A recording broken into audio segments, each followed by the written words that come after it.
Hey folks, MasakoX here. This month, we are spending it with Bardock, getting to know what makes him tick after he had the chance to meet his son.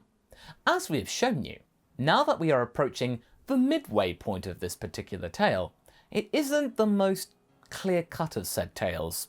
Remember, Goku's never really shown that much gusto in meeting his parents, the Saiyan ones, and it's been conveyed in various other media outlets as a bit of a gag, so why go against that particular grain? Let's continue. And be sure to share and subscribe to get these parts as soon as they come out. Bardock had been left alone by his son. He had taken him to King Kai's planet and promptly dumped him there. No, he wasn't going to tolerate this. Not long after he realized the truth of this, Bardock asked King Kai to call his son and demand that he come back and at least visit instead of being picked up and then chucked somewhere because of somebody's whim. Oh, bring Goten here too. I'm not done with him. Goten? Said Goku. Why do you want Goten? What do you think we've been doing for a year? Because he's the most straightforward and honest of any of you. Bring him. King Kai had 2 regular students instead of just Bardock. Goten got to come along for the ride.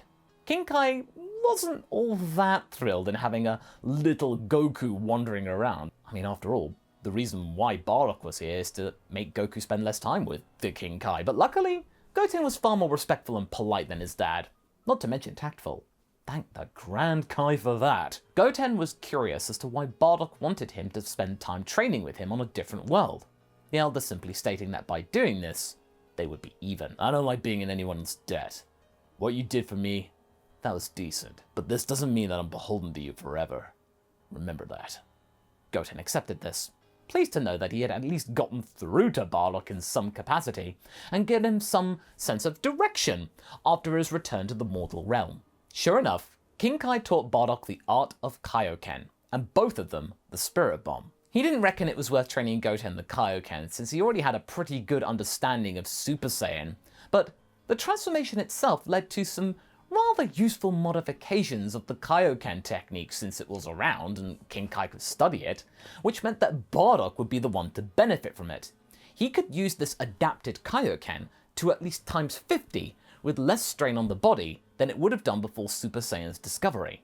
As far as Bardock was concerned, this was as good as being Super Saiyan. If he actually never got the golden power, this would do. This is more than any other average Saiyan got. In fact, his time on King Kai's planet was better this time around than he had expected. King Kai was a lover of privacy, and solitude to boot. When Bardock asked to sleep on the other side of the planetoid, the Kai was all for it. Hey, that sounds good to me. I mean, I need my space too. The Saiyan smiled. You know, this guy was alright, now that he was in a more settled place.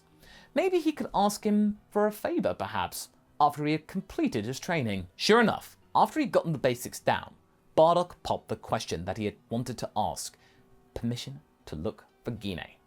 The Kai was a little nervous about this. Are you sure about this, Bardock? That could take you a long time. And now that you're alive again, you're gonna age and maybe die in the afterlife. Funny, right? Dying in a place where most folks are already dead. Not many people can say that, right? Bardock chuckled. He got used to King Kai's unique sense of humor. But at least he was open to the idea of going to find Gine instead of shutting it down altogether. I don't care about that. You see, it was the only thing that kept me going when I was down in HFIL, finding at least one of my kin that I liked. I gave up on finding Raditz, but I thought I at least stood a chance in finding Gine, a companion around here. I figured that she might have escaped HFIL or been granted something better.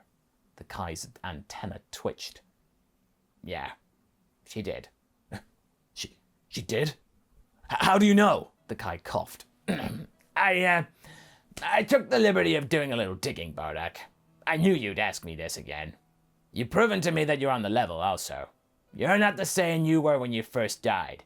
You've mellowed out. I'm not gonna say turn good, because I know that's not your thing.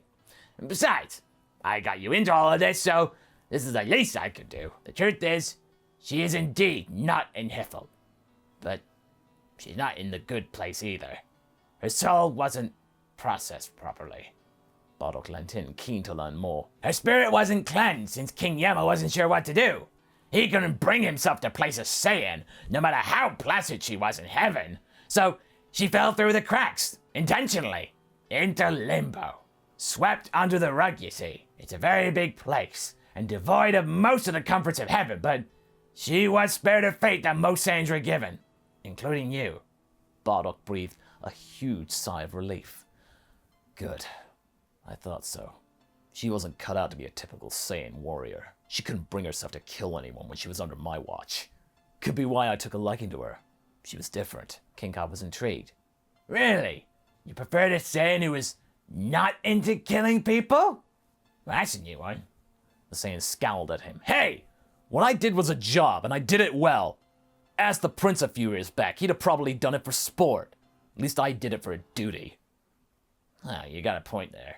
Yeah, he would have. Bardock sat down on the grass. I'm gonna go find her.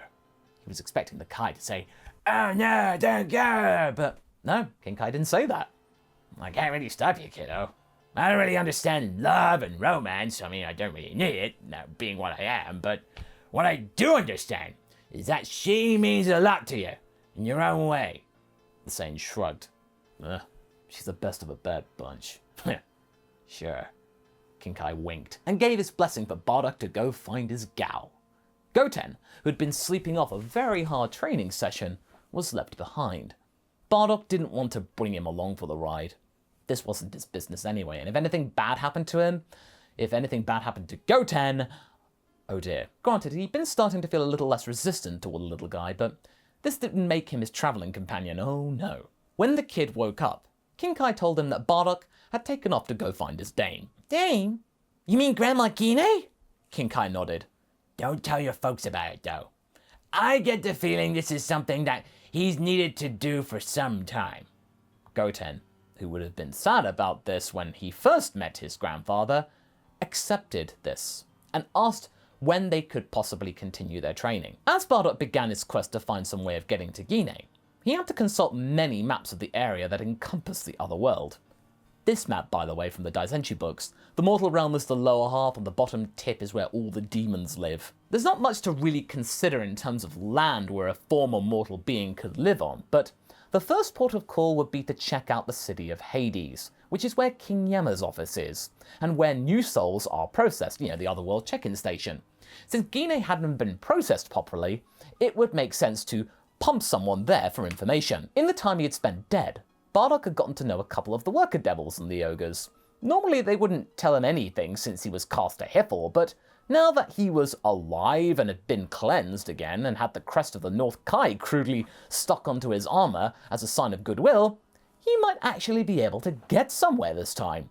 Maybe even start looking for Raditz if he's lucky. Wait, Masako, isn't this getting into fanfiction territory? Yeah, of sorts, but remember, this is the holiday miracle what if. We can take some liberties with this, but this time it is based on lore and intel that we have from official Dragon Ball sources like the Daizenshuu. So it is on some founded ground, which we are speculating. When Bardock got to the city, he went to go and check out the food markets, or at least try. He still wasn't used to having free reign, and neither were the devil workers. On first glance, they thought that Bardock had suddenly escaped HFIL. But then they noticed that he didn't have a halo or any indication that he was dead. He was even wearing King Kai's crest. Where'd you get that crest, Bob? No way would King Kai be handing out suits for hell dwellers. Bardock kept his cool and replied, Hey, I'm just following rules, like your Yema guy would hope you'd follow too. I ain't done nothing wrong, so move along. I'm just here to get some grub. The workers looked at each other nervously and relented.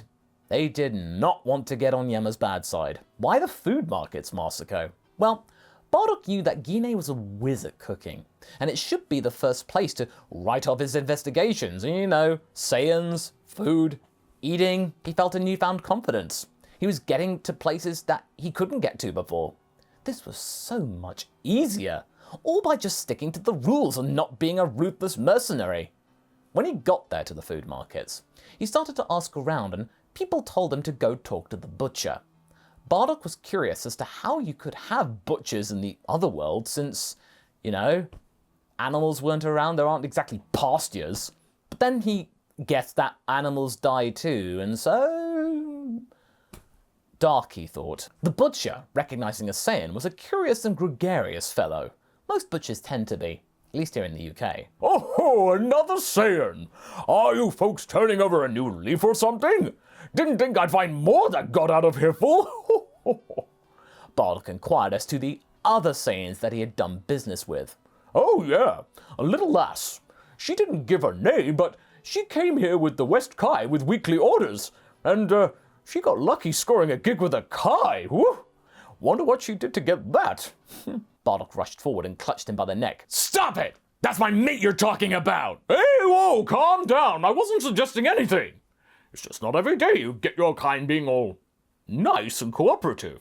You, though, back on form. I'm sorry, I didn't know you two were a thing. Bardock let him go. Well, she's my mate, not my wife. There's a difference. We Saiyans don't do marriage. Doesn't make sense when you're constantly putting your life on the line. Right, but yeah, maybe go to West Kai's planet. Might take you a while since there's no road like Snake Way to get there. I'll manage. Indeed, Bardock would manage since he can fly, and fly rather quickly. After getting his lead, Bardock flew off to West Kai's planet. It didn't take him too long since his planet was far bigger than King Kai's one. I mean, wow, what did King Kai do to get the runt of the litter planet-wise? Well, we know now, folks. It's because Beerus shrunk it out of sour grapes after losing to King Kai in a driving game a few hundred years back. Another thing he noticed was that the gravity was a little higher here, about double that of King Kai's rock. Upon landing, though, he was met with a welcoming committee. West Kai got the tip-off from his other resident, the one that had gone toe-to-toe with Goku back in the Otherworld tournament, Paikon. He could sense Bardock approaching, and so the Kai was ready. Hey! What does King Kaizaki want with me? He noticed the crest on Bardock's armor. He is Goku's father, Bardock. I fought him in the tournament. Well, I'd say fought, I'm more like crushed him. I'm not here to fight you, but if you keep talking like that, I might reconsider. I'm looking for Gine.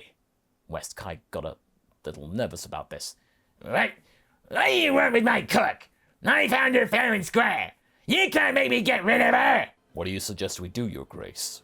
Shall I give the Saiyan a clearer message to mind his own business? I won't say no to that, said Bardock, getting into his fighting pose. West Kai really didn't want to fight to the death on his hands here. Since Bardock was alive and Paikon wasn't, it would have had people asking questions and whatnot. That being said, he also wanted to send North Kai a message that he was the more superior of the two. So maybe this was worth the potential aggravation after all. The battle commenced, and yes, Paikon was the stronger of the two, but Bardock had improved a lot since their last battle at the tournament. The Saiyan also had Kaioken times 50 to hand on his side, which at points landed strikes on Paikon, and made the chap have to really think things through, unlike the last time. He fought just like his son Bardock, just as smart, if not smarter. Wow, this guy's really punching above his weight, isn't he? Of course, Paikon knew that he would win and prevail, but he was starting to share the same respect that he had for Goku with his father. West Kai, though, he was egging his charge to go all out, teach him a lesson. But Paikon was not playing along with his master's wishes. He practically ignored him. He just wanted to have a fair fight. Why do you seek Gine? Paikon said. What is she to you? Are you simply just looking for another Saiyan? No. She's my mate. Paikon's eyes widened. He got it now. He was looking for his lover. I didn't know, Bardock. I apologize for getting in your way. Paikon powered down and bowed his head. I would never get in the way of one's wife. She's not my wife. Saiyans don't have those. In any case, I still apologize. Good fight, though. Yeah, not bad. I'm glad I got through to you that we Saiyans are not to be underestimated. Oh, I already got that thanks to your son. But thank you for reaffirming that. Come, let me take you to her. West Kai resisted profusely, him not understanding how romance and partners work. Paikon, you can't do this. We need her. Without her, we would... I'm ordering you not to... Cook your own meals, Your Grace. I can live without, since I can't die from starvation. He smirked and Bardock laughed. Whilst the Kai was spitting feathers, the two approached the den of the Kai and went inside, and the two's eyes met for the first time in over 40 years. Gine and Bardock together again. But that's where we're going to be leaving things for right now. If you like this story, check out last year's story where Chi-Chi got a better hand than she did in the original. And I shall see you in the next video. Catch you later!